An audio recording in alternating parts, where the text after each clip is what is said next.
अच्छा, जैसे एक चीज़ मेरा आ रहा है कि आप बता रहे हैं प्रायोरिटी सेट करना, तो चीज़ मेरे माइंड में ये आ रही है कि बहुत सारे स्टूडेंट का ये मेरे से कई बार को कंसर्न होता है, मेरे से पूछते हैं कि भैया मेरी यूनिवर्सिटी में ऐसा है कि यहाँ पे मार्क्स मार्क्स मार्क्स, इनको मार्क्स चाहिए, इनको अटेंडेंस चाहिए। उस केस में क्या करें फिर कि मतलब हमको मार्क्स भी लाना है। जब फोन अगर एक दिन ज्यादा यूज कर ले तो कोई नहीं, अभी तो टाइम बहुत है, तो अगले दिन मैं कम यूज करूंगा फोन। उसके ज्यादा फोकस करने को उसके लिए आपको प्रेशर क्रिएट होगा कि एक दिन ज्यादा यूज कर लिया तो ऐसे आपको गिल्ट फील होगा, तो इतना ज्यादा मैं नहीं सोचता। अच्छा, आप ये बताओ कि आपने क्यों सोचा कि मुझे लाइक पीएचडी ही करनी है, क्यों पीएचडी माइंड में आई, क्यों? कुछ दिन ऐसा भी हुआ, मैं 1.5 घंटा हो गया, मतलब ऑनलाइन जो एवरेज। 7 दिन बाद मेरा हाँ, जो ओवरऑल था वो 1 घंटे के आसपास था, तो ऐसा ही मैं कर सकता हूँ। देखो, हम इस वीडियो में आगे बढ़े, मैं बहुत सारे क्वेश्चन पूछी सागन किक से, उससे पहले आपसे एक रिक्वेस्ट है, यदि चैनल पे आप नए आए तो सब्सक्राइब कर लो, बिकॉज आपके सब्सक्राइब करने से मुझे फर्क पड़ता है। एंड वन मोर थिंग, आपका कोई भी क्वेरी है, कोई भी क्वेश्चन है, कुछ और जानना चाहते हो आप, तो let me know in the comment box, because मैं आपके हर एक कमेंट को रीड करता हूं and I will make sure, I will try my best to answer each and every query. तो आप सब्सक्राइब कर लो, ये वीडियो टिल एंड देखना, बिकॉज टॉपर की स्ट्रेटजी है जिसको आप जान करके अप्लाई करके एग्जाम में बेटर कर सकते हो। यदि आप एग्जाम में बेटर कर रहे होंगे तो एक दिन आप भी चैनल पे होंगे जिनका मैं इंटरव्यू कर रहा हूँ। एंजॉय वॉचिंग द वीडियो, केवल देखना नहीं, इंप्लीमेंट करना है। देखो और इसको इंप्लीमेंट करना। नमस्कार दोस्तों, एक बार फिर से बहुत बहुत स्वागत है आपका मेरे YouTube चैनल रियलिस्टिक ज्ञान में। मेरा नाम है अक्षय कुमार, आप देख रहे हैं रियलिस्टिक ज्ञान YouTube चैनल। आज सेकेंड टाइम जो 2021 का मैं इंटरव्यू कर रहा हूँ, मैथ कैटेगरी की पहले इंटरव्यू है 2021 की। आज मेरे साथ है सागन किक जी, जो AIR 65 2021 IIT जैम 2021 में AIR 65 लाए हैं। तो पहले बहुत बहुत कांग्रेचुलेसन है एंड वेलकम है सागन किक मेरे यूट्यूब चैनल रियलिस्टिक ज्ञान में, और बहुत बहुत बधाई। Thank you so much Akshay भाई, थैंक यू थैंक अच्छा सागन की एक बात बताओ, जो मैं सबसे पहले पूछ लेता हूँ, कई बार तो मैं एंड में पूछता हूँ। यू। हाँ चैनल को कभी हाँ देखे थे, कुछ हेल्प हुआ था इस चैनल से? हाँ, चैनल से मैंने जो आईआईटी कानपुर का केमिस्ट्री का स्टूडेंट का सप्तर्षि पॉल है थी, उसका वीडियो देखा था। तो मैं भी तो अभी कानपुर में ही जाने वाला हूँ, अभी तक जो सोचा है, तो उससे बहुत हेल्प मिला था। ओके। क्योंकि वहाँ का एटमोसफियर, कानपुर का मेस का खाना, वो भी बंगाली है तो मैं भी यस यस बंगाली है, यस यस। तो उससे बहुत हेल्पफुल मिला हाँ, था। सप्तर्षि भैया तो बंगाली और है। जो टीआईएफआर का एक इंटरव्यू हुआ था फिजिक्स का हाँ। कुछ दिन पहले आपके चैनल पे, उससे भी बहुत हेल्प मिला था टीआईएफआर से पहले। ओके, मतलब आपने चैनल की वीडियो देख रखी है, चैनल ने आपका हेल्प करा है। हाँ देखा है, हाँ बहुत हेल्प। ओके ओके, ये तो बहुत अच्छी बात है कि हाँ, जो मैं चीज़ कर रहा हूँ थोड़ी इम्पैक्ट जा रही है। अब मैं एक चीज़ पूछता हूँ थोड़ी बहुत, जैसे कि मैंने आपको छोटा सा इंट्रो दिया कि आपकी रैंक ये वाली आई है 65 AIR। आप हाँ अपने बारे में कुछ इंट्रोड्यूस करो कि सो दैट जो हमें अभी देख रहे हैं जान पाए कि हु इज सागन की, कौन है आप। अपने बारे में, अपने थोड़े से ग्रेजुएशन के बारे में, थोड़ी इस जर्नी के बारे हाँ में थोड़ा सा बताइए। हाँ, तो मेरा नाम शागनिक दत्ता है, मैं कोलकाता से हूँ। और मैं अभी अपना बीएससी थर्ड ईयर मैथमेटिक्स का जादवपुर यूनिवर्सिटी से कर रहा हूँ। और अभी मेरा जो आईआईटी जैन में 65 रैंक है, और टीआई भर में भी सीएएम बेंगलुरु में मेरा सिलेक्शन हुआ इंटरव्यू के थ्रू। यस यस यस, हाँ, ये वाली चीज़ मैंने परहैप्स मेंशन करनी भूल गया, ये अभी टाइफर में भी सेलेक्टेड हुए हैं। मुझे मैसेज करके आपने बताया कि हाँ, मैं टाइफर में भी सेलेक्टेड हूँ भैया। हाँ, कल रात को ही हाँ, रिजल्ट आया था। तो ये बड़ा अच्छा लगता है कि यदि समबडी जो मेरे चैनल को फॉलो कर रहे थे एंड उनका कुछ लाइफ में बेटर कर रहे हैं, तो I will be feeling more than happy. And Sagnik थोड़ा सा ज़्यादा आप थैंक कनेक्टेड यू, हो। आप भी जो कर रहे हैं वो भी, हाँ आप भी जो कर रहे हैं वो भी बहुत बढ़िया है, तो बहुत लोग को इंस्पायर कर सकते हैं आप ऐसे वीडियो को। बिल्कुल। तो साग्निक, मैं आपसे ये पूछता हूँ कि आपने अपनी जर्नी कब से स्टार्ट करी थी? लाइक चलो, अभी आप यदि AIR 65 लेके आए हैं तो ये एक बड़ी बात होती है, और हाँ 65 लाना मुझे लगता है कि थ्रू आउट द ईयर आपकी प्रिपरेशन रही होगी, 1 ईयर में भी मोर देन दैट। तो आपको कब से लगा कि अब मुझे हाँ प्रिपेयर करना है एंड अब लेके आना है एक अच्छा वाला रैंक जैम के अंदर? कोई एक इंसिडेंट हो गया था कि जिसको देख के लगा था कि अब मुझे भी जैम में बढ़िया करना है? हाँ, ऐसे तो कॉलेज का जो सिलेबस था उससे जैम का सिलेबस भी हो रहा था, मतलब फोर्थ सेमेस्टर तक मेरा जैम का सिलेबस पूरा हो गया था, मतलब 1 ईयर पहले। तो अभी तो लॉकडाउन था, उससे तो फायदा बहुत मिला है, सब लोगों को ही मिला होगा लॉकडाउन से, क्योंकि घर पे ये तो टाइम तो बहुत है, क्लासेस भी ऑनलाइन हो रहा हाँ। है, तो उससे टाइम बच रहा था। तो ऐसे मैंने जो प्रॉपर एकदम ओरिएंटेड तरीके से अगर बताऊँ तो मैंने 6 या 7 महीने पहले से ही स्टार्ट किया था। और उससे पहले भी मैं पढ़ रहा था, मतलब एकदम एग्जाम ओरिएंटेड तरीके से नहीं कि इस टॉपिक को इतना इम्पोर्टेंस देना है, मतलब जैम की जो सिलेबस है उस हिसाब से नहीं, मगर मैंने ओवरऑल पढ़ रहा था। Okay okay. और अच्छा आप ये बताओ कि लाइक आपको क्या लगता है कि मैथ के अकॉर्डिंग, जैसे अब की बार जो मैथ का पेपर आया था बड़ा अलग सा ही पेपर आ गया था, तो कितना हम्म। मन जैसे कि आप बता रहे 6 से 7 महीने पढ़ा था मैं, तो जैसे हम पढ़ रहे हैं ठीक ठाक तरीके से हम पढ़ रहे हैं, एंड प्रीवियस ईयर पेपर को आपने किस तरीके से करा आप ये भी बताओ, एंड साथ में आप ये भी बताओ कि आप थर्ड ईयर में क्वालिफाई करे हो, तो अपने कॉलेज को हाँ एंड आईटी जैम को दोनों को साथ में कैसे मैनेज करा था, क्योंकि एक चीज ये भी थी कि आप बोले थे थोड़ा सा सिलेबस मैच कर जाता है, आईटी जैम के लिए भी प्रिपेयर हो जाती है, तो हाँ दोनों को साथ में कैसे लेके हाँ। चले थे, क्योंकि कभी एग्जाम्स हो जाते होंगे, कभी वहां से असाइनमेंट चला आया, हम्म। कभी वर्कलोड ज्यादा हम्म। चला आया कॉलेज से, तो उन चीजों को और जैम को कैसे हाँ बैलेंस किया? हाँ, तो कॉलेज का इतना प्रेशर नहीं था क्योंकि घर पर ही तब तो क्लासेस के लिए उतना प्रेशर नहीं था, तो मेरे में जो कॉलेज में पढ़ते उसमें अटेंडेंस और इस सब चीज़ के इतना प्रेशर नहीं रहता। मतलब सब क्लास अगर अटेंड भी ना करो तो भी चलता है, मतलब जो क्लास में इंटरेस्टेड हो, अगर प्योर मैथ्स में फॉर एग्जांपल मैं प्योर में इंटरेस्टेड हूँ तो मैं प्योर के क्लासेस से ज़्यादा अटेंड करता था। और अगर दोनों को साथ में बात करूँ तो प्रॉब्लम मुझे भी आया था, मतलब जैम के 7 दिन पहले ही मेरा इंटरनल एग्ज़ाम ख़त्म हुआ था।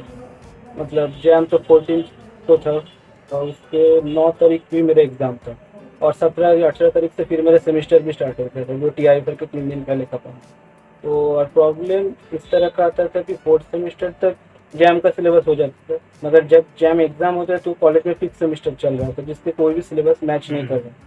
तो उसके लिए मैंने जो सेमेस्टर से मतलब फोर्थ सेमेस्टर से पहले जो टाइम था जब कॉलेज का इतना प्रेशर नहीं था, तो ही मैंने जो थ्योरी पार्ट वो पढ़ लिया था जैम के लिए, क्योंकि प्रैक्टिस तो आप ऑफ टाइम में भी कर सकते हो, मगर थ्योरी के लिए आपको कंसंट्रेशन करना होगा। प्रैक्टिस तो आप अगर थ्योरी एक बार अच्छे से पढ़ लो तो प्रैक्टिस तो आप अभी भी मतलब रात को भी कर सकते हैं, जब क्लासेस नहीं हो रहा है तो क्लासेस के बीच में भी कर सकते हैं क्योंकि घर पर ही है, बिल्कुल। तो उससे ज़्यादा प्रॉब्लम नहीं होता।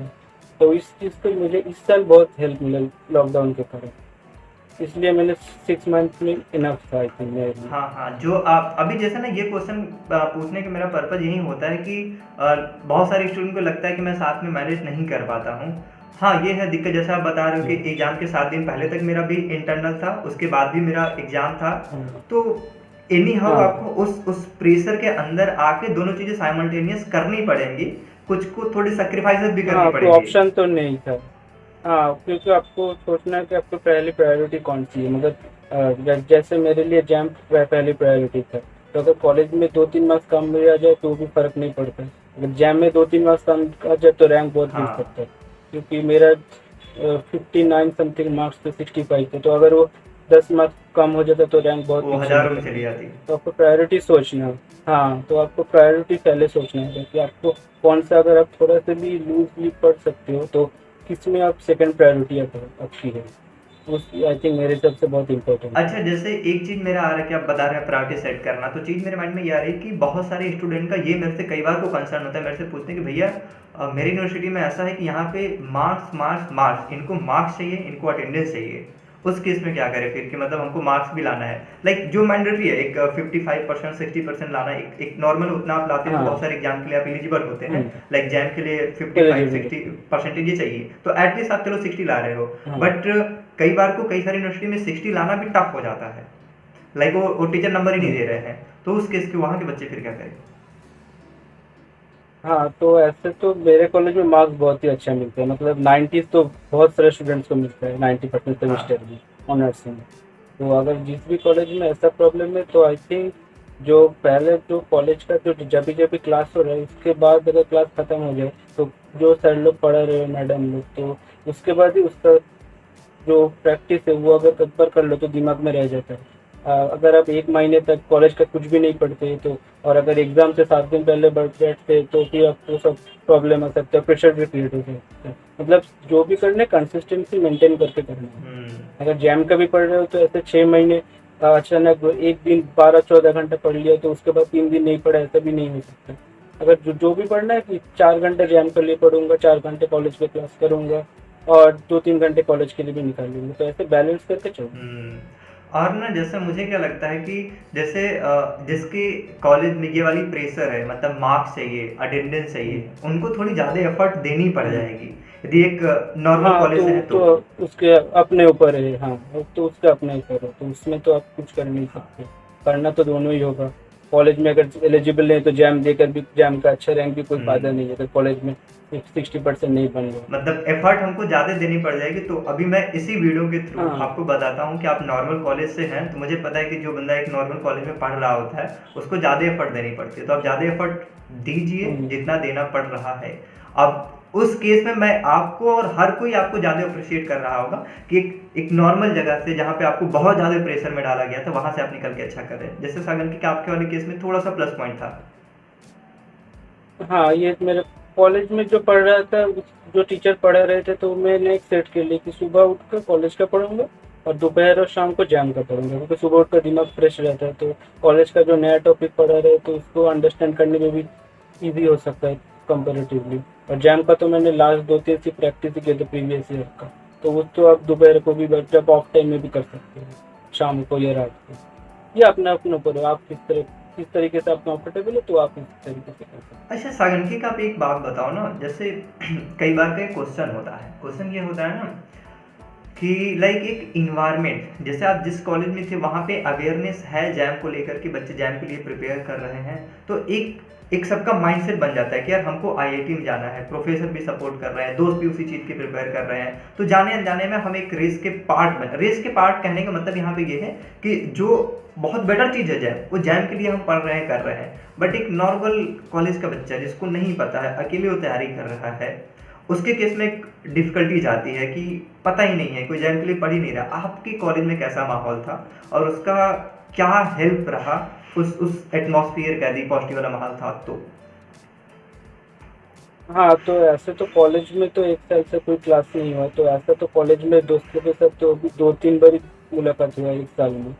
मगर जैम की ये अवेयरनेस बहुत ज़्यादा था, क्योंकि मेरे कॉलेज से जियोलॉजी में जो टॉपर है वो भी मेरे कॉलेज से है। मतलब हर डिपार्टमेंट से ही कोई ना कोई रैंकर आया है, मतलब टॉप 100 तो हर डिपार्टमेंट से 3-4 लोग जो है। तो इससे ज़्यादा टीचर भी बहुत हेल्पफुल थे। टीचर बहुत खुश भी है मेरे रिजल्ट से, जो जिस जिस टीचर से भी मेरी बात हो पाई है अभी।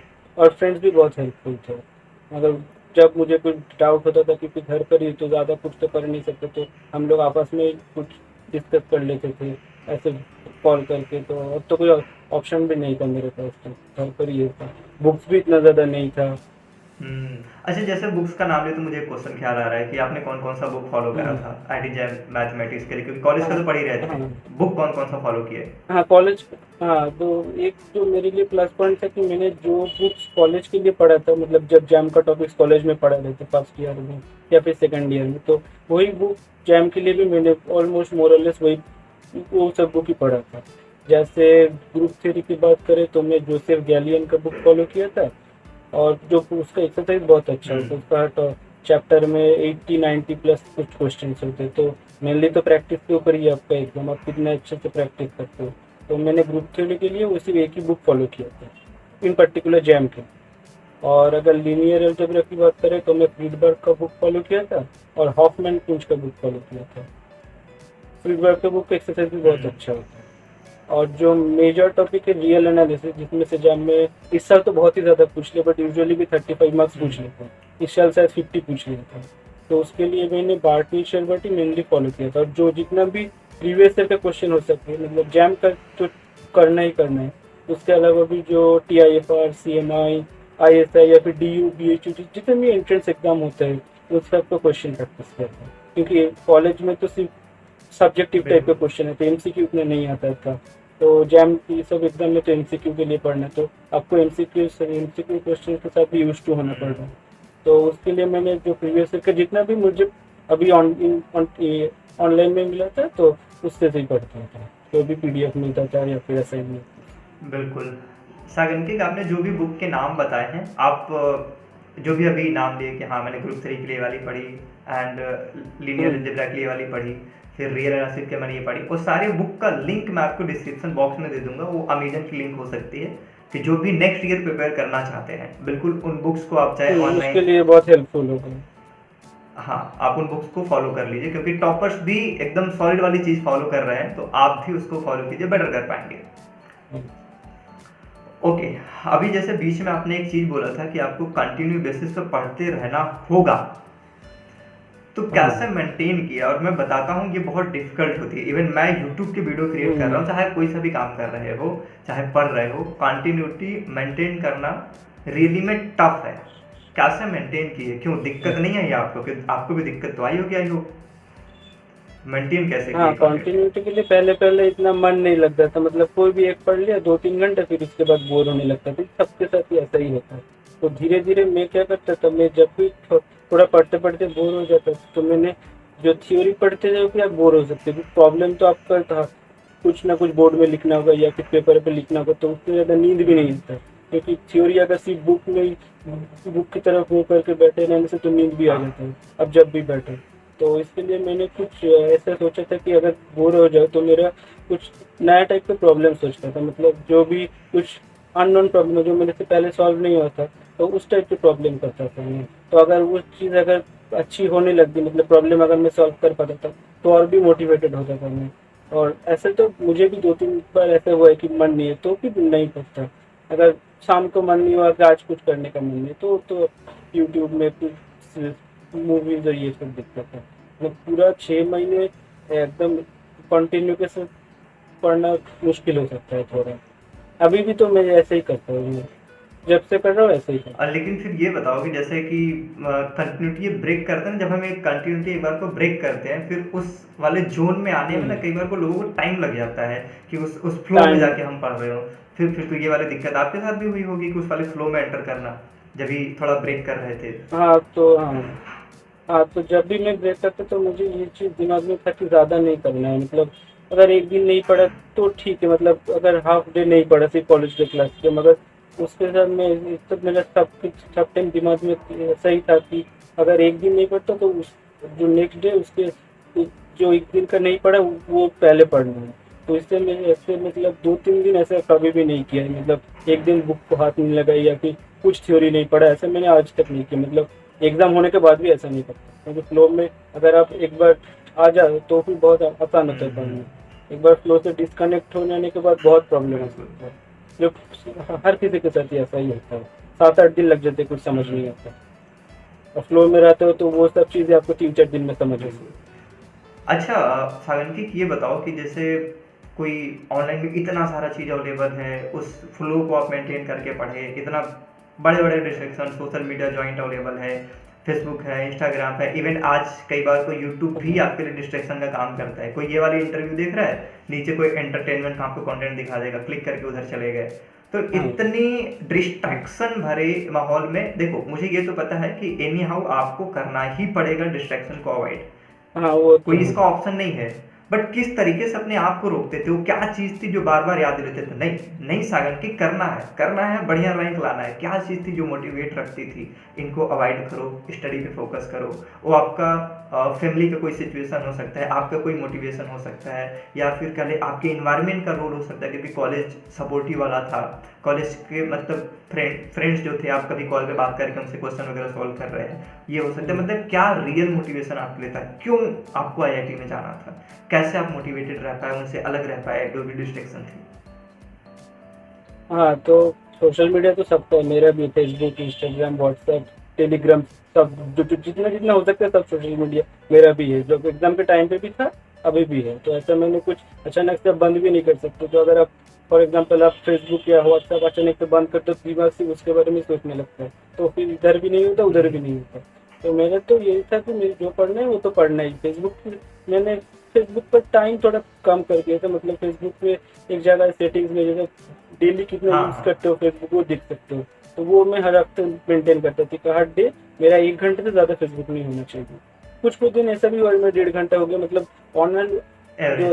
7-8 दिन बाद मेरा हाँ, जो ओवरऑल था वो 1 घंटे के आसपास था। तो ऐसा ही मैं करता था, और फ़ोन के बारे में ज़्यादा सोचता नहीं था जब पढ़ता था तो। क्योंकि मैंने एक थ्योरी कहीं पढ़ रखी है, थ्योरी ये मैंने पढ़ रखी है कि जहाँ पे आपका फोकस जाता है वो चीज़ बढ़ती ही बढ़ती है। आप फोकस करोगे कि यार मैं हम्म। बहुत ज़्यादा यूज कर रहा हूँ, बढ़िया नहीं कर पाऊंगा, तो वो निगेटिव इंप्रेशन, निगेटिव थॉट आपके माइंड में जाते रहेंगे, वहीं फीड हाँ। होता रहेगा। आपने फोकस करा हाँ, कि तो इसलिए मैं उसके बारे में ज़्यादा मत सोचूं। हम्म, अगर फ़ोन अगर एक दिन ज़्यादा यूज़ कर लिया तो कोई नहीं, अभी तो टाइम बहुत है, तो अगले दिन मैं कम यूज़ करूँगा फ़ोन। उसके ज़्यादा फोकस करने पे उसपे ही आपको क्वेश्चन क्रिएट होगा कि एक दिन ज़्यादा यूज़ कर लिया तो ऐसे आपको गिल्ट फील होगा, तो उसमें ज़्यादा मैं नहीं सोचता। हम्म।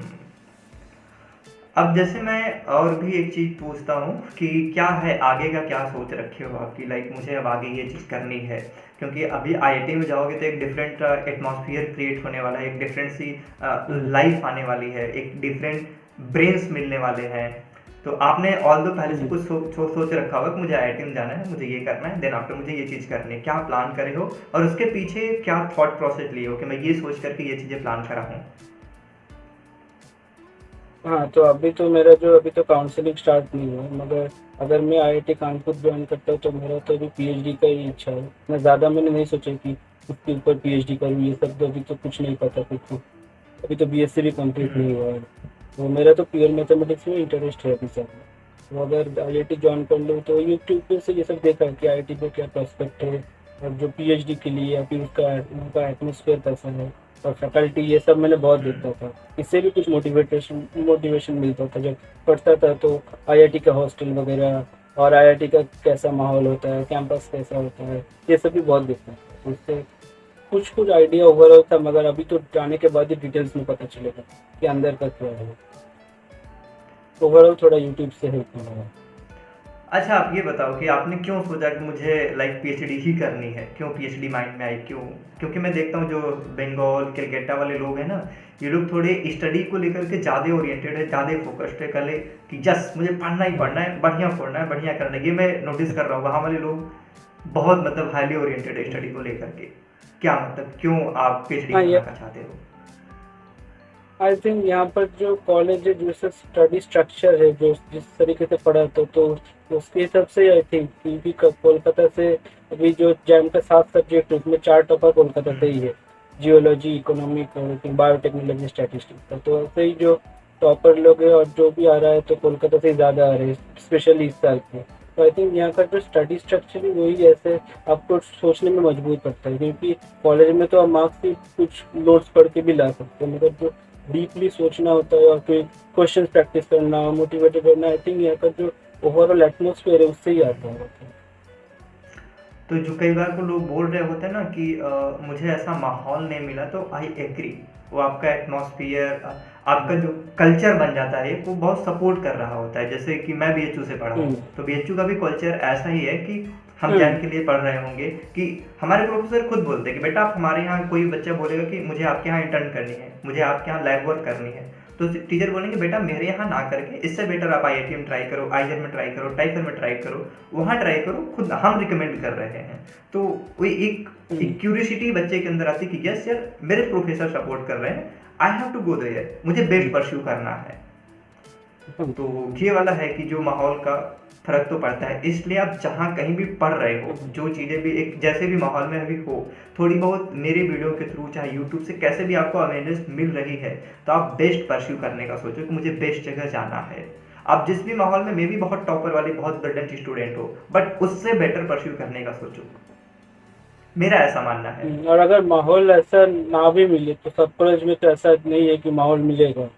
ऐसा भी स्टूडेंट होते हैं जो आपको हाँ, डिमोटिवेट कर बिल्कुल। सकते हैं, आपको पुल बैक कर सकते हैं। तो बहुत मतलब आई थिंक जो मोटिवेट ज़्यादा यही होता है ज़्यादा कॉलेज में। तो आई थिंक मैं बोलूँगा कि वैसे फ्रेंड से या फिर जो टीचर या फिर जो एटमोसफियर है उससे दूर ही रहना आई थिंक बेटर है, क्योंकि at the end of the day आपको ही जो जो करना है आपको ही करना है। आपके लिए तो कोई दूसरा नहीं करने हम्म, वाला। वो आपको डिमोटिवेट तो कुछ लोग तो होगा ही वैसे हाँ। डिमोटिवेट करने वाला, तो उससे दूर ही रहो। ज़्यादा बात मत करो या फिर उससे उनको इग्नोर करो, या फिर जिस तरीके से जो आप उनको इग्नोर, आपके लिए जो बेटे आप वो, बिल्कुल। अगर आप उसके साथ बात करने के बाद भी आप कंफर्टेबल हो देन यू कैन। नहीं तो आप उनको कट डाउन करो, जैसा अभी मैंने आज एक कम्युनिटी टैब में पोस्ट डाला हाँ। हूँ कि जो भी नेगेटिव पीपल है उनको किक करो, हम्म। लाइफ से बाहर करो। हाँ। हाँ, क्योंकि जब आपका रिजल्ट आ जाएगा तो सेटिस्फेक्शन आपको ही हम्म, मिलेगा, उन लोगों को तो नहीं बिल्कुल मिलेगा। बिल्कुल। क्योंकि एक बार मैं, कई बार को लोग इंस्टाग्राम और टिकटॉक को बैड इंप्रेशन में लेके जाते हैं। आल्दो आई एग्री कि बैड इंप्रेशन में वो सारी चीज़ें हम्म। हैं, अभी इंस्टाग्राम की रील्स बैड इंप्रेशन में, लेकिन उनमें कुछ क्रिएटर ऐसे जो बहुत अच्छी अच्छी लाइनें बता गए हैं, जिनमें से एक लाइन हम्म। ऐसी थी, एक आर्यभ मिश्रा करके नाम था, उन्होंने एक चीज़ क्रिएट करी थी, एक रील्स क्रिएट करी थी। आर्यभ और आर्यन दोनों ब्रदर हैं, रियली में अच्छा कर रहे हैं वो लोग, मोर than 4 to 5 likes per month generate कर रहे हैं सोशल मीडिया से। इवन कई सारे लोग स्क्रॉल करके टाइम वेस्ट कर रहे हैं, they are earning more than 4 to 5 likes every single month, more than 4 to 5 likes. उसने एक रील बनाई थी, रील ये बनाई थी कि कई बार को लोग बोलते हैं कि यार लोग नहीं रहेंगे तो उनकी गलतियों का हम क्या करेंगे, जो गलतियां कर रहे हैं उनको माफ कर दो। यदि कोई आपको पीछे खींच रहा है, आपके माइंड में एक निगेटिव थॉट डाल रहा है, आपके पोटेंशियल को डिक्रीज कर रहा है, फिर भी आप उसको यही बोलोगे कि लोग नहीं रहेंगे तो उनकी गलतियों के क्या करेंगे। हटाओ, लाइफ से बाहर करो, आगे बढ़ो, go ahead, don't think about that. वो है आपका पोटेंशियल डिक्रीज कर रहा है, वो हर जगह पे ही रहेगा। अगर आप आईआईटी में चले जाओ तो जितने भी बड़े इंस्टीट्यूट में कुछ तो ऐसे टाइप के लोग हो गए, उनको आप इग्नोर करो, जो आपके लिए सही है आप हाँ, क्योंकि आपको ही करना है। और जब ना कॉलेज बढ़िया होता जाता है तो उनके निगेटिव पीपल्स के नंबर कम होते जाते हैं। जैसे आईआईटी में और भी कम होएगा, सेंट्रल यूनिवर्सिटी में होगा थोड़ा, लेकिन एक नॉर्मल जगह से और कम होएगा। एक नॉर्मल यूनिवर्सिटी में हो तो वहाँ पे ज्यादा निगेटिव लोग होंगे। बिल्कुल। तो ऐसा जो एटमॉस्फेयर बहुत मैटर करता है। अगर आपके पास 10-12 लोग ऐसे जो आपको मोटिवेट करते हैं, तो 1-2 लोग जो डिमोटिवेट करते हैं तो वो भी आपको शायद मोटिवेट करने लगेगा after a certain period of time. तो एटमॉस्फेयर मैटर।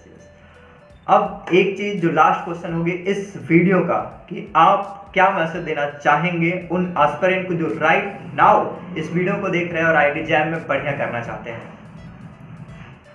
हाँ, तो अभी तो बहुत टाइम है, आई थिंक 10 मंथ से 11 मंथ से अगर इस टाइम पे एग्ज़ाम होता है तो आई थिंक मेरा मैसेज यही रहेगा कि जो भी पढ़ रहे हो अच्छे से पढ़ो, डीपली पढ़ो, क्योंकि और ऐसा कोई पर्टिकुलर पैटर्न वाइज मत पढ़ो कि इस टॉपिक से इतना मार्क्स आता है, क्योंकि इस साल सब उलट पुलट जाता है। कुछ जो टॉपिक से कम मार्क्स आते हैं तो उसमें से और भी कम है, जो टॉपिक से ज़्यादा आता है तो उसमें से और भी ज़्यादा मार्क्स है, तो प्योर के पार्ट के। तो ऐसे टॉपिक ओरिएंटेड मत पढ़ो, क्योंकि अगर कुछ इधर उधर हो गया तो आप कुछ नहीं कर सकते, आप तो कंप्लेन नहीं कर सकते, आपको ही रैंक पे अफेक्ट करेगा। तो आई थिंक जो जितना भी टॉपिक है उसमें से अगर एवरेज जो उसका वेटेज 5 मार्क्स का भी या फिर 15 मार्क्स का, सबको सेम इम्पोर्टेंस देके पढ़ो। और प्रीवियस ईयर का पेपर प्रैक्टिस करना बहुत इंपॉर्टेंट है।